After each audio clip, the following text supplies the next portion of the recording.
Bonjour mes amis, laissez-moi vous dire que cette année sera une année de transformation pour vous. Je crois que cette année n'est pas seulement une autre année, c'est votre année. Mais pour faire un pas dans l'abondance que Dieu a pour vous, vous devez arrêter d'être trop gentil. Je sais ce que vous pensez. Joël, ne sommes-nous pas censés être gentils? N'est-ce pas notre appel à aimer les autres? Absolument, nous sommes appelés à aimer, à servir, à encourager.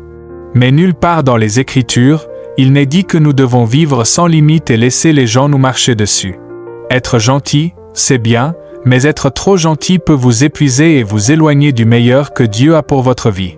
Certaines personnes profiteront de votre gentillesse, s'attendront à ce que vous vous pliez en quatre, que vous vous surinvestissiez et que vous ne disiez jamais non. Mais je suis ici pour vous rappeler aujourd'hui que Dieu ne vous a pas créé pour être un paillasson. Il vous a créé pour être une lumière qui brille et pour marcher hardiment dans son dessein pour votre vie. Parlons de la gentillesse, car nous savons tous à quel point il est important d'être gentil. La gentillesse est l'un des plus beaux cadeaux que vous puissiez offrir aux autres. C'est ce qui rend le monde meilleur. Mais voici le problème, la gentillesse sans limite peut vous épuiser. Si vous dites toujours oui à tout le monde, si vous faites toujours passer les besoins des autres avant les vôtres, vous pourriez vous retrouver dépassé, épuisé et sous-estimé. Ce n'est pas ce que Dieu veut pour vous. Vous avez probablement entendu dire qu'on ne peut pas verser d'une tasse vide. C'est vrai, mes amis. Si vous donnez constamment, si vous êtes toujours là pour les autres sans jamais prendre le temps de remplir votre propre tasse, vous finirez par être à sec. La gentillesse est une belle chose, mais il y a une différence entre être vraiment gentil et être si gentil que vous perdez de vue vos propres besoins et votre bien-être. Je crois que Dieu veut que nous soyons gentils, mais il veut aussi que nous nous honorions et protégions la paix qu'il nous a donnée. Réfléchissez à ceci, Jésus lui-même avait des limites. Il n'a pas guéri tout le monde dans chaque ville, il n'a pas donné son attention à chaque besoin qui se présentait. Il savait qu'il y avait des moments où il devait s'éloigner, se retirer et passer du temps avec Dieu. Il comprenait l'importance de l'équilibre dans sa vie. C'est l'exemple qu'il nous a donné. Il était gentil, oui, mais il savait aussi quand dire non aux gens pour dire oui à la volonté du Père pour sa vie. Je sais que cela peut être difficile. Beaucoup d'entre vous sont généreux par nature. Vous voulez aider les autres, servir et faire une différence. Mais voici le problème. Vous ne pouvez pas faire la différence si vous êtes constamment à court de ressources. Dieu ne vous a pas créé pour être le réparateur de quelqu'un ou pour affronter tous les problèmes qui se présentent à vous.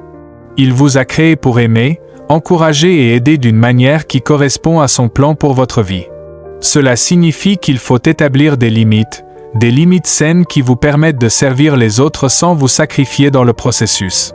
Les limites sont une forme de respect de soi.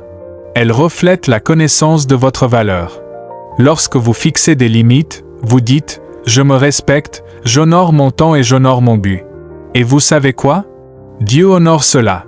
Il veut que vous restiez ferme dans vos croyances, vos valeurs et votre paix. Dire non ne fait pas de vous une personne méchante, cela vous rend sage. Vous n'êtes pas obligé de donner votre temps, votre énergie ou vos ressources à tous ceux qui vous le demandent.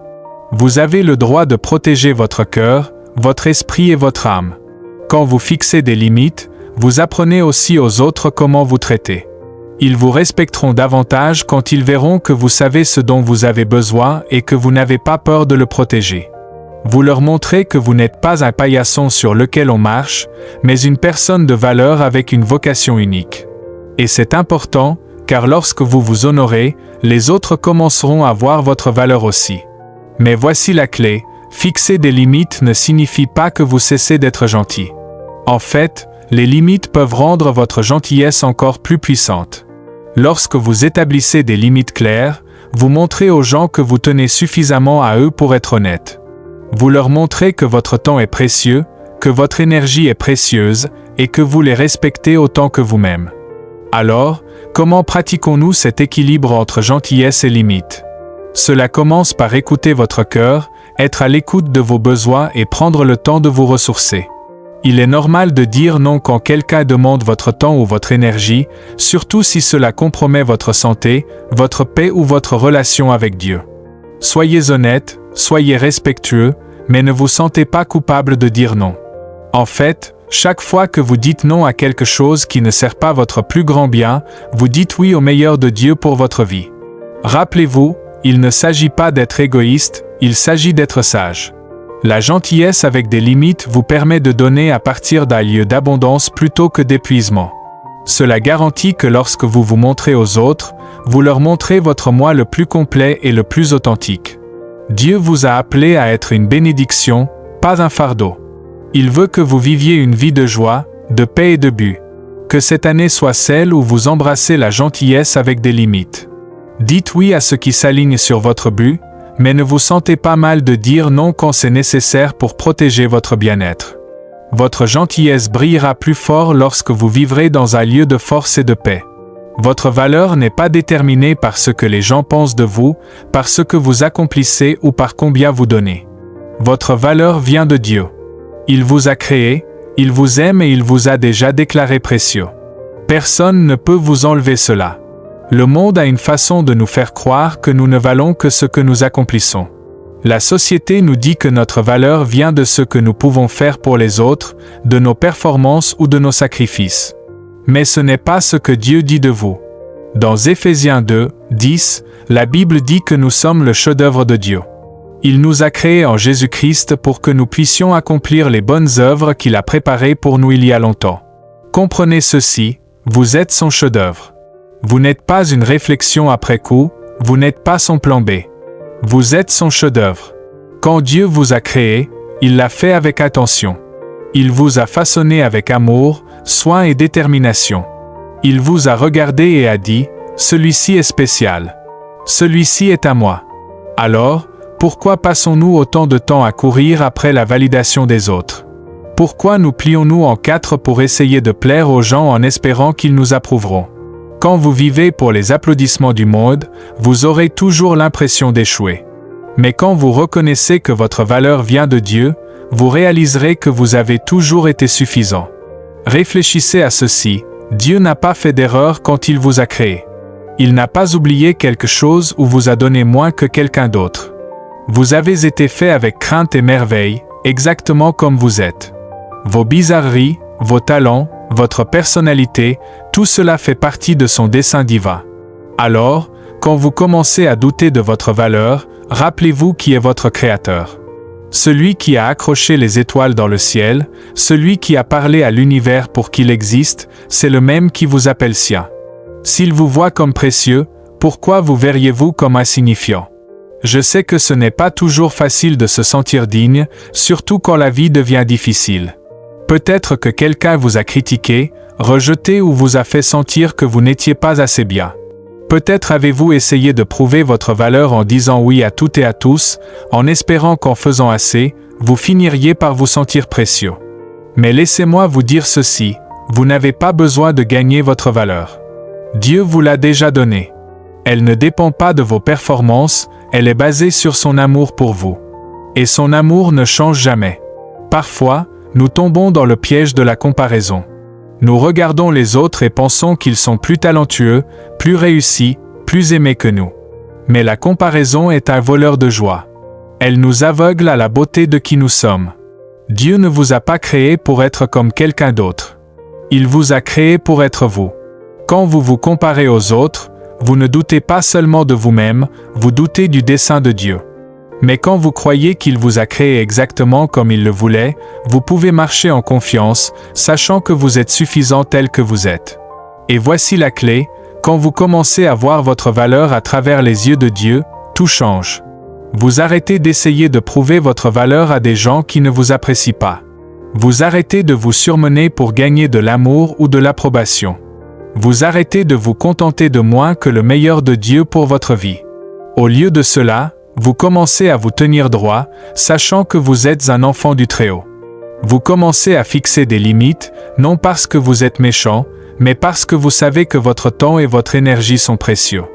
Vous commencez à marcher avec détermination et confiance, sachant que vous avez quelque chose d'unique à offrir au monde. Laissez-moi vous encourager avec ceci. Vous êtes suffisant, non pas à cause de ce que vous faites, mais à cause de qui vous êtes. Dieu ne regarde pas vos défauts ou vos échecs. Il regarde votre cœur. Il voit votre potentiel, votre bonté et votre capacité à faire la différence. Et il vous a déjà donné tout ce dont vous avez besoin pour vivre une vie pleine de sens et d'épanouissement. Alors que vous avancez cette année, je vous mets au défi d'arrêter de chercher la validation des autres. Arrêtez d'attendre que les gens vous disent que vous êtes assez bien, assez intelligent ou assez digne. Au lieu de cela, regardez vers Dieu. Laissez sa parole vous rappeler votre valeur. Laissez son amour combler les vides dans votre cœur. Laissez son plan pour votre vie vous guider vers la plénitude de votre potentiel. Votre valeur vient de Dieu, et c'est plus que suffisant. Marchez dans cette vérité, vivez dans cette confiance, et n'oubliez jamais que vous êtes aimé, valorisé et inestimable à ses yeux. L'une des choses les plus importantes que vous puissiez faire pour vous-même, vos relations et votre vie cette année, c'est de rester ferme dans vos valeurs. Vos valeurs sont le fondement de qui vous êtes. Elles reflètent votre foi, votre intégrité et votre but. Mais dans un monde qui nous pousse constamment à faire des compromis, rester ferme dans ce que vous croyez peut ressembler à une bataille difficile. Nous vivons à une époque où tout le monde semble avoir une opinion sur la façon dont vous devriez vivre votre vie. Les amis, les réseaux sociaux, les collègues, même les inconnus, tous ont des idées sur ce que vous devriez faire, comment vous devriez agir et ce que vous devriez croire. La pression de s'intégrer, de se conformer, de suivre le courant est écrasante. Mais laissez-moi vous dire ceci, Dieu ne vous a pas appelé à vous fondre dans la masse. Il vous a appelé à vous démarquer. La Bible dit dans 1 Corinthiens 16, 13, « Soyez sur vos gardes, tenez bon dans la foi, soyez courageux, soyez forts. » C'est un appel à l'action, un rappel que rester ferme dans ses valeurs n'est pas toujours facile, mais c'est nécessaire. Cela demande du courage, de la force et, surtout, de la foi. Quand vous restez ferme, vous ne vous protégez pas seulement vous-même, vous honorez Dieu. Vous dites, « Seigneur, je fais plus confiance à ton plan pour moi qu'aux opinions des autres. » Soyons réalistes, il y aura toujours des moments où vous serez tenté de faire des compromis. Peut-être est-ce au travail, ou prendre des raccourcis pourrait vous faire avancer. Peut-être est-ce dans vos relations, où dire oui à quelque chose que vous ne voulez pas semble plus facile que de parler. Peut-être est-ce dans votre vie personnelle, où faire ce qui est populaire semble plus attrayant que faire ce qui est juste. Mais compromettre vos valeurs ne conduit qu'à un confort temporaire, tandis que rester ferme apporte une paix et un épanouissement durable. Pensez ainsi, vos valeurs sont votre boussole. Elles guident vos décisions, façonnent votre caractère et vous maintiennent sur le chemin que Dieu a pour vous. Quand vous abandonnez vos valeurs pour plaire aux autres, vous perdez votre chemin. Vous pourriez gagner leur approbation pour un moment, mais vous perdrez quelque chose de bien plus important, votre intégrité. Et laissez-moi vous dire ceci, l'intégrité n'a pas de prix. C'est ce qui vous permet de regarder dans le miroir à la fin de la journée et de dire « Je suis resté fidèle à moi-même. Je suis resté fidèle à Dieu. » Rester ferme dans vos valeurs ne signifie pas que vous devez être rigide ou critique. Cela ne signifie pas que vous arrêtez d'écouter les autres ou d'être ouvert à de nouvelles perspectives. Cela signifie que vous avez une compréhension claire de ce en quoi vous croyez, de ce que vous représentez et de ce sur quoi vous ne ferez aucun compromis. Cela signifie vivre avec intention, faire des choix qui correspondent à votre foi, à vos principes et au but que Dieu vous a donné. Mais soyons honnêtes, rester ferme n'est pas toujours facile. Cela demande du courage pour dire non quand tout le monde dit oui. Cela demande de la force pour s'éloigner des situations, des relations ou des opportunités qui ne correspondent pas à vos valeurs. Cela demande de la foi pour croire que le plan de Dieu est meilleur que tout ce que le monde peut offrir. Mais laissez-moi vous dire que cela en vaut la peine. Quand vous restez ferme, vous ne vous défendez pas seulement vous-même, vous défendez ce qui est juste, ce qui est bon et ce qui est vrai. Pensez à l'histoire de Daniel dans la Bible. Daniel était un homme d'une foi inébranlable qui a refusé de compromettre ses valeurs, même lorsque cela mettait sa vie en danger. Quand il a été jeté dans la fosse aux lions, il n'a pas hésité. Il a fait confiance à Dieu, et Dieu a honoré sa fidélité. Le même Dieu qui a protégé Daniel est avec vous aujourd'hui. Quand vous restez ferme dans vos valeurs, il honorera votre courage. Il vous guidera, vous protégera et vous bénira d'une manière que vous ne pouvez même pas imaginer. Maintenant, rester ferme ne signifie pas que vous ne ferez pas face à des défis. Vous pourriez perdre des relations, manquer des opportunités ou vous sentir isolé parfois. Mais rappelez-vous ceci, ce que vous perdez en restant ferme dans vos valeurs, Dieu le remplacera par quelque chose de mieux. Il voit votre fidélité et il promet de vous récompenser. Galates 6, 9 dit, « Ne nous lassons pas de faire le bien, car au moment opportun, nous récolterons si nous ne nous relâchons pas. » Accrochez-vous à cette promesse. Restez ferme établi aussi un exemple pour les autres. Vous ne le réalisez peut-être pas, mais quand vous vivez avec intégrité, vous inspirez ceux qui vous entourent. Votre courage de défendre ce qui est juste peut encourager les autres à faire de même. Vous pourriez être la lumière qui aide quelqu'un à retrouver son chemin vers ses propres valeurs. Vous pourriez être le rappel dont ils ont besoin pour vivre une vie d'intégrité. Et cela en vaut toujours la peine. Alors, cette année, prenez la décision de rester ferme dans vos valeurs. Sachez ce en quoi vous croyez et ne laissez pas l'opinion des autres vous influencer. Soyez gentil, soyez humble, mais n'ayez pas peur de rester fort.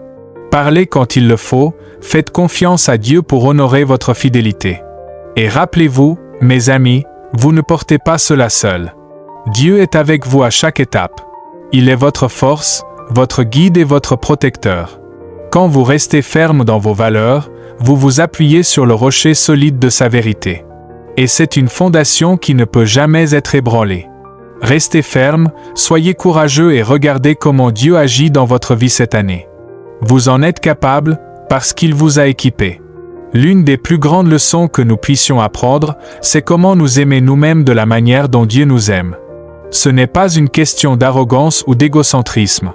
Il s'agit de reconnaître votre valeur donnée par Dieu et de vous traiter avec la même gentillesse, grâce et compassion que Dieu vous accorde.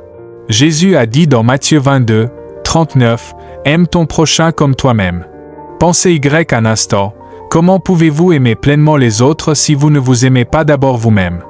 Dieu vous a conçu comme son chef-d'œuvre unique, précieux et irremplaçable. Quand vous ne parvenez pas à vous aimer, vous rejetez son savoir-faire.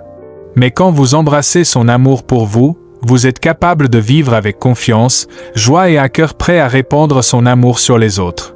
Commençons ici, Dieu ne vous voit pas comme le monde vous voit. Le monde vous juge sur les apparences, les réalisations et le statut. Mais Dieu regarde votre cœur. Il voit votre potentiel, votre caractère et votre âme. Il connaît vos défauts et vos imperfections, mais il vous aime absolument. Rien de ce que vous avez fait ou n'avez pas fait ne peut changer cela. Psaume 139, 14 dit, « Je te loue, car je suis une créature merveilleuse. Tes œuvres sont merveilleuses, je le sais très bien. » Ce verset est un rappel que vous avez été créés intentionnellement et magnifiquement par Dieu. Vous n'êtes pas un accident. Vous n'êtes pas moins que ce que vous êtes. Exactement qui Dieu a voulu que vous soyez. Quand vous vous aimez vous-même, vous honorez sa création. L'un des plus grands obstacles à l'amour de soi est le discours négatif sur nous-mêmes. Nous laissons souvent ces pensées prendre racine dans nos esprits. Vous pourriez vous retrouver à penser « Je ne suis pas assez bien, j'ai fait trop d'erreurs, je ne mérite pas d'être heureux. » Mais laissez-moi vous dire quelque chose, ces pensées ne viennent pas de Dieu. La voix de Dieu est toujours celle de l'amour, de l'encouragement et de la vérité. Il vous convaincra de grandir, mais il ne vous convaincra jamais de vous condamner. Romains 8, dit, « Il n'y a donc maintenant aucune condamnation pour ceux qui sont en Jésus-Christ. » Si Dieu ne vous condamne pas, pourquoi vous condamnez vous-même? Il est temps de faire taire les mensonges et de les remplacer par la vérité de Dieu. Prononcez des paroles de vie sur vous-même. Je suis aimé. Je suis pardonné. Je suis choisi. Je suis assez. Ce ne sont pas que des affirmations, ce sont des promesses venant directement de la parole de Dieu. S'aimer soi-même n'est pas seulement un sentiment, c'est une action. Il s'agit de prendre soin de votre corps, de votre esprit et de votre âme que Dieu vous a confié. Quand vous priorisez votre santé, votre repos et votre bien-être, vous n'êtes pas égoïste. Vous êtes un bon intendant de la vie que Dieu vous a donnée. Pensez à Jésus. Même s'il était constamment au service des autres, il prenait le temps de se reposer, de prier et de se ressourcer. Il comprenait l'importance de prendre soin de lui-même pour accomplir sa mission. Si Jésus avait besoin de repos, combien plus en avons-nous besoin? Prenez soin de ce qui nourrit votre âme. Que ce soit par la prière, en passant du temps dans la nature, en profitant d'un passe-temps ou simplement en disant non aux choses qui vous épuisent. Prendre soin de soi n'est pas une indulgence, c'est une obéissance à l'appel de Dieu à s'aimer soi-même. L'une des parties les plus difficiles de s'aimer soi-même peut être de se pardonner pour les erreurs passées. Mais voici la vérité, si Dieu vous a pardonné, vous n'avez aucun droit de vous accrocher à la culpabilité ou à la honte. Michée 7, 19 dit, « Il aura encore compassion de nous, il mettra sous ses pieds nos iniquités, et il jettera tous nos péchés dans les profondeurs de la mer. » Si Dieu a jeté vos péchés dans la mer, pourquoi continuez-vous à les repêcher? Vous pardonner à vous-même est un acte de foi. Dites, « Seigneur, je te fais confiance. Ta grâce suffit. Je ne laisserai pas mon passé me définir, car tu m'as déjà racheté. » Quand vous vous pardonnez, vous vous libérez pour vivre dans la plénitude de l'amour de Dieu. Quand vous vous aimez comme Dieu le fait, vous créez une fondation pour des relations saines. Vous n'attendez plus des autres qu'ils comblent le vide que seul Dieu peut combler. Au lieu de cela, vous abordez les relations à partir d'un lieu d'abondance, non de manque. Vous êtes capable de fixer des limites, de donner librement et d'aimer sans peur, parce que vous êtes en sécurité dans qui vous êtes. Pensez Y. Si vous vous voyez comme indigne, vous aurez du mal à accepter l'amour des autres. Mais quand vous reconnaissez votre valeur, vous attirerez des gens qui vous honorent et vous respectent. S'aimer soi-même ne concerne pas seulement vous. Il s'agit de créer un effet d'entraînement d'amour qui touche tous ceux qui vous entourent. Laissez les Écritures vous rappeler votre identité en Christ. Méditez sur des versets comme Jérémie 29, 11, Éphésiens 2, 10 et Romains 8, 38 à 39. Laissez ces promesses façonner votre vision.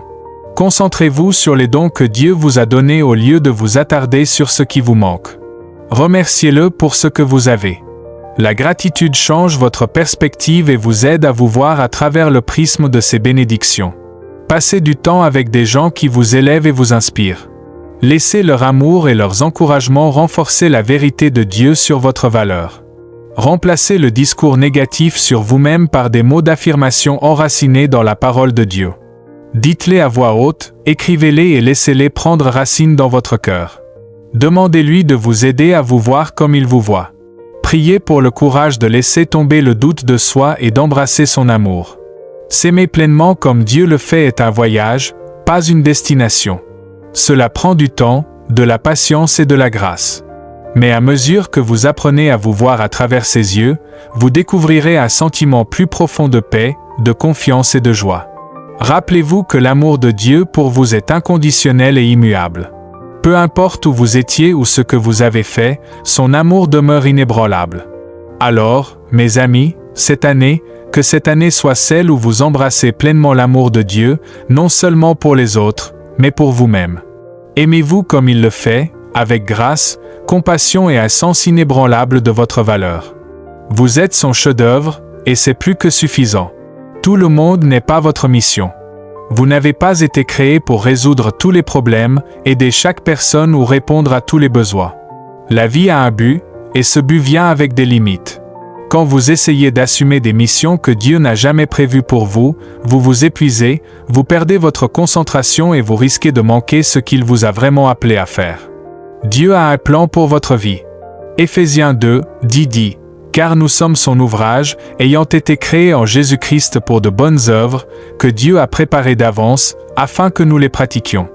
Comprenez ceci, Dieu a déjà planifié vos tâches. Il sait exactement où vous êtes nécessaire, qui vous êtes censé impacter et quel rôle vous êtes conçu pour accomplir. Vous n'avez pas besoin de tout comprendre par vous-même. Vous avez juste besoin de lui faire confiance.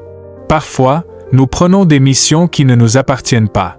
Nous voyons quelqu'un dans le besoin et nous nous sentons obligés d'intervenir. Nous voyons une situation qui tourne mal et nous pensons que c'est notre travail de réparer les choses. Mais il y a une différence entre être appelé et être distrait. Ce n'est pas parce qu'il y a un besoin que vous êtes celui qui est appelé à le combler. Alors, comment savez-vous qui ou quoi est vraiment votre mission? Cela commence par rechercher la direction de Dieu. Proverbe 3, 5 à 6 nous rappelle: confie-toi en l'Éternel de tout ton cœur et ne t'appuie pas sur ton intelligence. Dans toutes tes voies, reconnais-le, et il aplanira tes sentiers. Quand vous vous appuyez sur Dieu, Il vous montrera où concentrer votre temps, votre énergie et vos ressources. Les missions que Dieu vous confie s'aligneront sur vos passions, vos dons et les opportunités qu'il place devant vous. Il ne vous demande pas de faire quelque chose sans vous équiper pour cela. Si vous vous sentez constamment vidé, stressé ou submergé par les gens que vous essayez d'aider, cela pourrait être un signe que vous avez entrepris quelque chose en dehors de son plan pour vous. Quand vous essayez de faire de tout le monde votre mission, vous vous dispersez trop. Vous pourriez vous retrouver épuisé, frustré et même plein de ressentiment. Et voici la vérité, vous ne pouvez pas verser à partir d'une tasse vide. Si vous donnez constamment sans limite, vous finirez par être épuisé. Dieu ne veut pas que vous viviez une vie d'épuisement constant. Il veut que vous vous efforciez d'être joyeux et d'accomplir son but avec paix. Pensez à Jésus pendant son ministère. Il aimait tout le monde, mais il n'a pas fait de tout le monde sa mission. Il a guéri beaucoup de gens, mais pas tout le monde. Il s'est concentré sur l'enseignement et la formation de ses disciples parce qu'ils étaient un élément clé de sa mission. Même Jésus a pris le temps de se reposer, de se retirer et de se ressourcer. Si le Fils de Dieu n'a pas essayé de tout faire, pourquoi le devrions-nous? Aimer les autres ne signifie pas que vous devez sacrifier votre bien-être ou négliger votre propre vocation. Les limites sont une forme de sagesse. Prendre soin de soi vous aide à protéger votre temps, votre énergie et votre concentration pour les choses qui comptent vraiment. Quand vous fixez des limites dans votre vie, cela pourrait signifier dire non à certaines personnes ou situations. Cela pourrait signifier prendre du recul par rapport aux relations qui vous épuisent. Cela pourrait signifier donner la priorité à votre propre santé spirituelle, émotionnelle et physique. Rappelez-vous, votre oui est précieux. Quand vous dites oui à quelque chose qui n'est pas votre mission, vous dites non à quelque chose qui pourrait l'être. L'une des raisons pour lesquelles nous nous engageons trop, c'est parce que nous voulons plaire aux autres. Nous voulons être aimés, appréciés ou vus. Mais vivre pour plaire aux gens est un piège.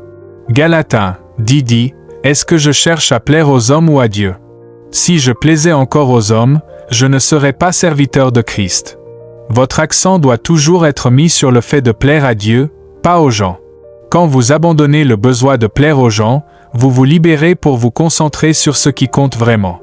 Vous arrêtez de vous inquiéter de ce que les autres pensent et commencez à vivre en accord avec la volonté de Dieu.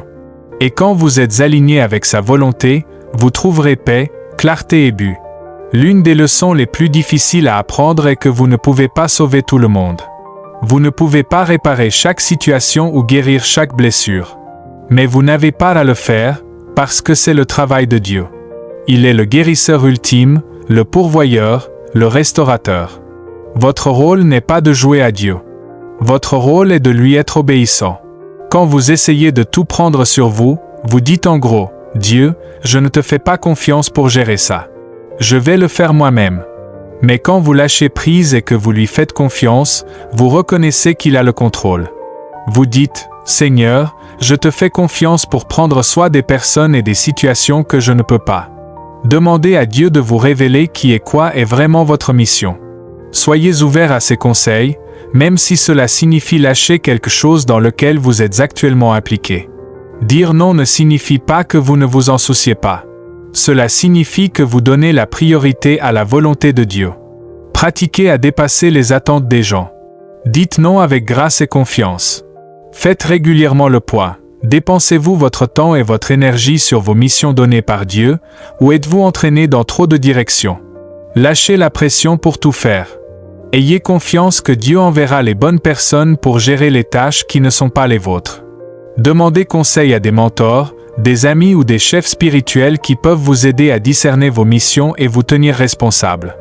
Rappelez-vous, tout le monde n'est pas votre mission. Mais c'est OK. Vous n'êtes pas obligé de tout faire, parce que Dieu ne vous a pas appelé à tout faire. Il vous a appelé à faire votre part. Rien de plus, rien de moins. Quand vous vous concentrez sur vos missions données par Dieu, vous trouverez joie, accomplissement et but. Vous ferez un impact plus grand, parce que vous opérez en accord avec son plan. Alors, cette année, prenez du recul et évaluez où vous investissez votre énergie. Demandez-vous, est-ce que Dieu m'a chargé de cette tâche, ou est-ce que j'essaie de m'attaquer à quelque chose qu'il n'a pas l'intention que je fasse? Faites-lui confiance pour vous guider. Lâchez ce qui n'est pas à vous et donnez votre meilleur à ce qu'il est. Parce que quand vous marchez dans l'obéissance à son plan, vous verrez ses bénédictions se déployer d'une manière que vous n'auriez jamais imaginée. Restez concentrés, restez fidèles et ayez confiance qu'il s'occupera du reste. Alors que nous arrivons à la fin de ce message, permettez-moi de vous rappeler une vérité qui vous libérera. Vous n'êtes pas appelés à tout faire. Vous êtes appelés à faire ce que Dieu vous a spécialement assigné. Quand vous vous concentrez sur votre but donné par Dieu, vous trouverez paix, clarté et force. Vous ne vous sentirez plus submergé par les exigences des autres et commencerez à vivre avec confiance sur le chemin que Dieu a placé devant vous. Il ne s'agit pas de se détourner des gens ou d'être méchant. Il s'agit de reconnaître que la vie la plus impactante est une vie vécue dans l'obéissance à la volonté de Dieu. En restant dans votre voie et en honorant les missions qui vous ont été confiées, vous lui ouvrez la porte pour travailler à travers vous de manière puissante. Alors, cette année, je vous encourage à demander à Dieu la sagesse. Priez pour la clarté pour discerner quelle est votre mission et quelle ne l'est pas. Pratiquez à dire non aux distractions pour que vous puissiez dire oui aux choses qui comptent vraiment. Faites-lui confiance pour les choses que vous ne pouvez pas gérer, sachant qu'il a le contrôle. Et surtout, rappelez-vous que Dieu ne vous a pas créé pour vivre une vie d'effort constant ou d'épuisement. Il vous a créé pour marcher dans le but, prospérer dans sa vocation et ressentir sa joie. Quand vous alignez votre vie avec son plan, vous trouverez une paix qui surpasse toute intelligence et un accomplissement qu'aucune réalisation terrestre ne peut égaler.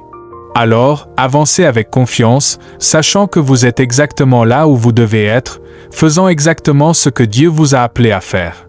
Restez concentrés, restez fidèles et laissez-le s'occuper du reste. Votre plus grand impact viendra quand vous accepterez les missions qu'il a conçues spécialement pour vous. Que Dieu vous bénisse abondamment cette année.